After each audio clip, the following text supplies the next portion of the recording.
Michel Chapoutier, vous êtes le président d'Inter-Rhône, c'est-à-dire vous représentez tous les acteurs de la filière des Côtes-du-Rhône. Comment se porte justement cette appellation? Elle se porte plutôt très bien. On a la chance d'être sur une région qui est portée aussi par des cépages qu'on appelle les cépages rhodaniens, qui sont très en vogue actuellement dans le monde entier.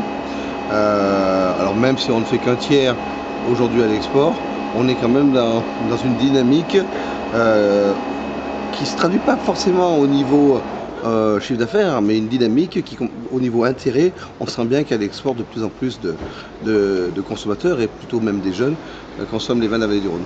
Comment est-ce que vous vous situez, ou quels sont vos rapports avec les autres grandes appellations françaises, c'est-à-dire la Bourgogne et le Bordelais d'abord?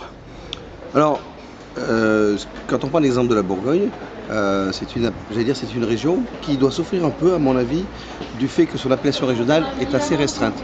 La grande force de la vallée du Rhône, je pense que c'est comme le Bordelais, c'est qu'il y a une grande appellation régionale. Et l'appellation régionale est le socle pour défendre les crus. C'est-à-dire c'est le navire amiral pour faire connaître la région. Avec une chance exceptionnelle, c'est qu'elle est traversée par une autoroute des grandes voies ferrées. C'est vrai qu'on a quand même l'autoroute la plus utilisée d'Europe qui passe par chez nous. Alors, ultime question, une filière, c'est à la fois des viticulteurs, des vignerons qui produisent eux-mêmes en cave leur vin, c'est aussi des négociants.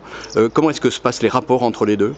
Ça se passe très bien, très bien, puisque la grosse partie des négociants sont des viticulteurs qui sont devenus négociants. C'est le cas de votre maison? C'est le cas de la maison, c'est le cas, ici vous avez la maison Vidal-Fleury ou la maison Guigal à Côte-Rôtie, c'est le cas de la maison de là, c'est pareil pour la maison Jaboulet. Généralement c'est un viticulteur qui travaille bien, donc qui n'a pas assez de vin, et comme il n'a pas assez de vin, il commence à acheter d'autres vins, donc il devient viticulteur négociant, puis petit à petit, la partie négoce prend le dessus, et il devient négociant viticulteur. Donc, j'allais dire, la césure entre négoce et production est très théorique, parce qu'on est à peu près tous de la même famille.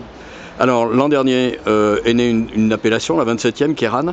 Quelles sont les perspectives, justement, maintenant, des Côtes-du-Rhône? Quels sont les projets? C'est la logique aujourd'hui des Côtes-du-Rhône.